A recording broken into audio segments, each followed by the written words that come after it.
Hi, welcome everyone. Today is just going to be a very short tutorial on how to prime panel with oil primer. So not using gesso, but oil primer.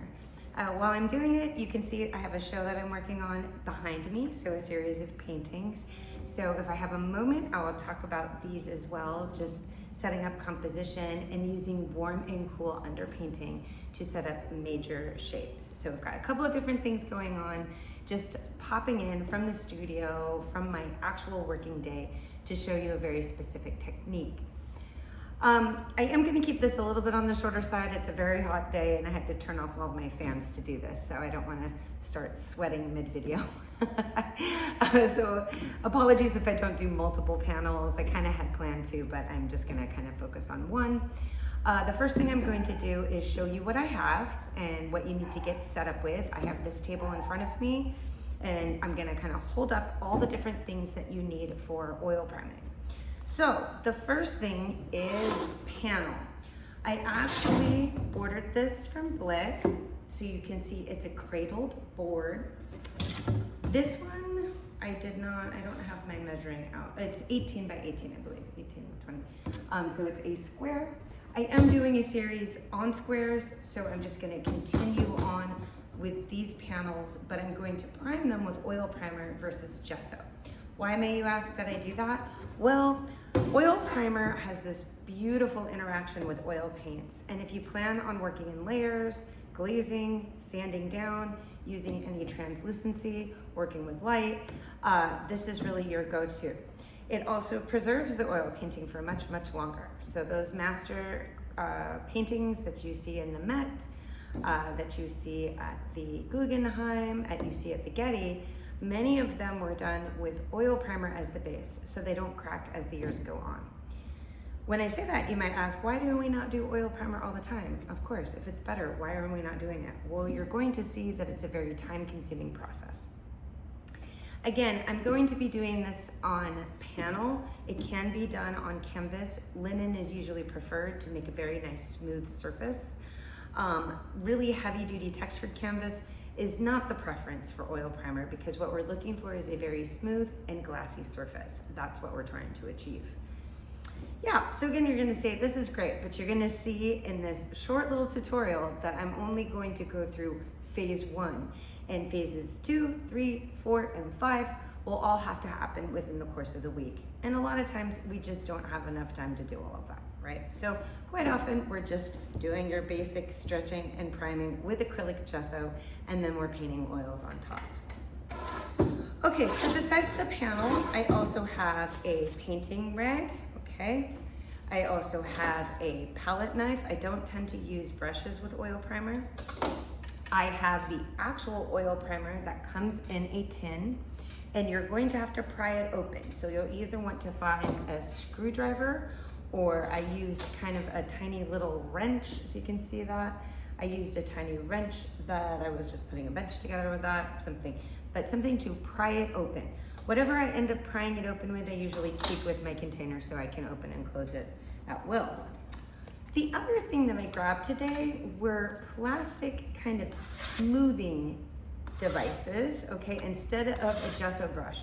If you get a gesso brush or a primer brush, you want the smoothest bristles you can find.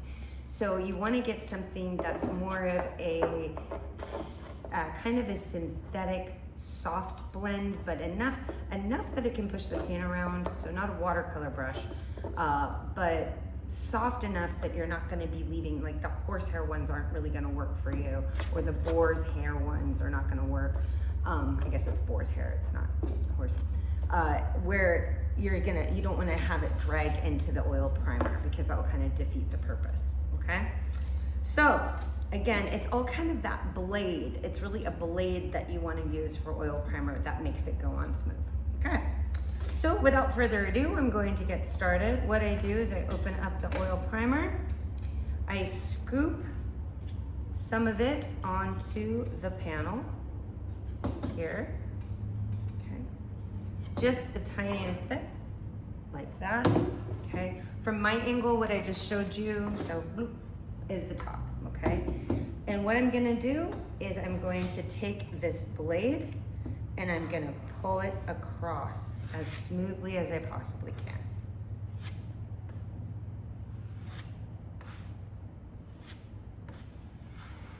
Have a nice sound.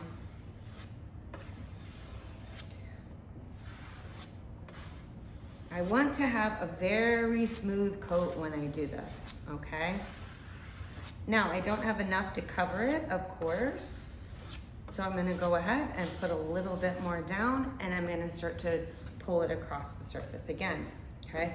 I do have my rag here. You cannot clean any of this with water. You can't clean any of it in the sink. So it's oil-based. So when you are done with the oil primer, you have to clean all your knives and brushes or whatever it is you used, just like you would oil painting in an oil painting brush, okay? They're all the same, just think of it that way. It's not water soluble.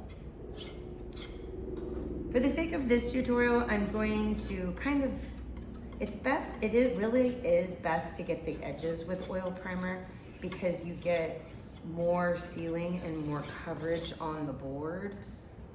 But it is a little time consuming to make it perfect. So for the sake of this tutorial, I'm just really gonna go for the surface.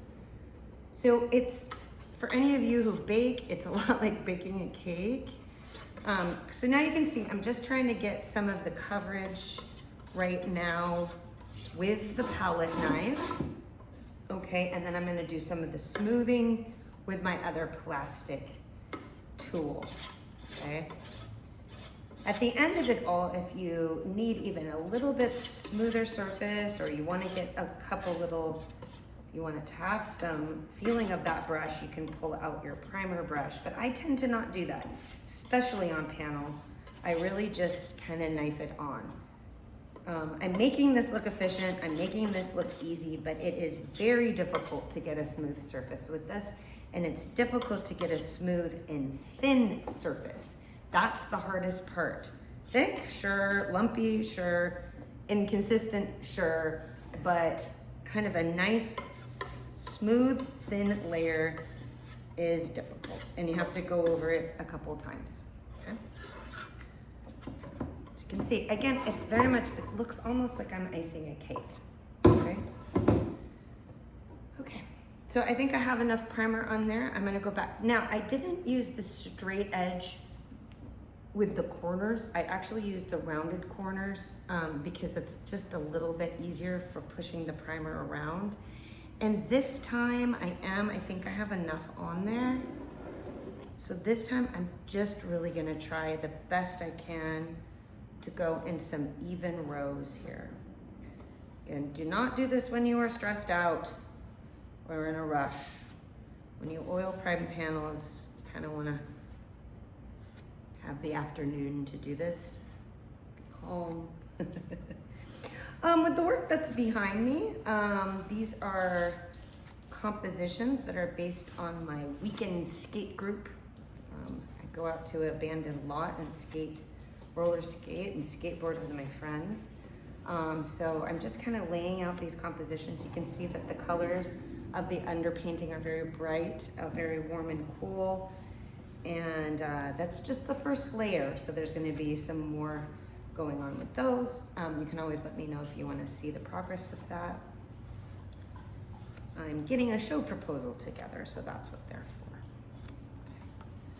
for. If you end up with excess when you're doing this motion, see how I'm pulling this way? If you end up with excess, it's really best to use the palette knife. Scrape it off from there. Again, this is plastic, so it's not sticking. This is a really great tool. Whatever it is you use, and again, I'm gonna have to get this oil primer off this palette knife as soon as possible and get it as clean as possible because it will stick and it will act like a ground, okay? So a lot of times I go both directions. So you can see I've put it on there, but there's lines. So if I go this direction, I start to get rid of my lines. So that's one of the tricks there. Also, just maybe not pressing too hard on round 2. Just kind of breathing through it. You can hear Pickles. He's like, you have too much patience for this.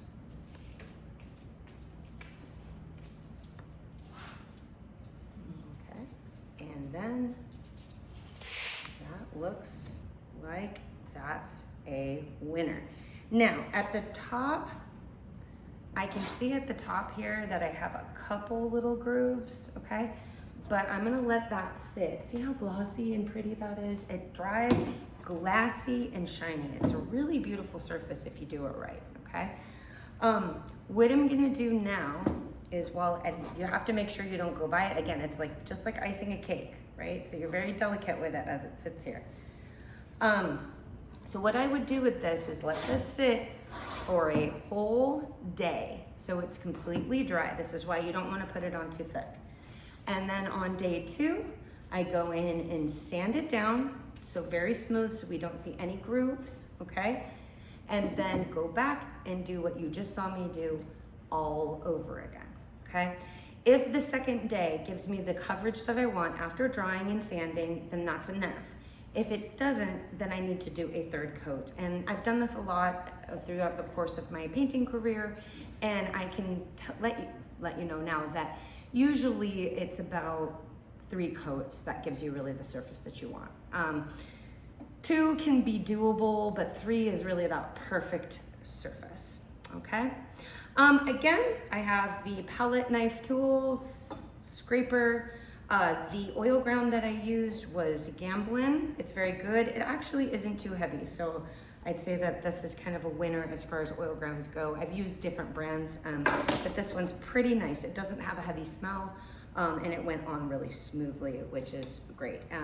I'll also kind of give you feedback. If you want to know what I think about it as it dried, I can let you know that as well.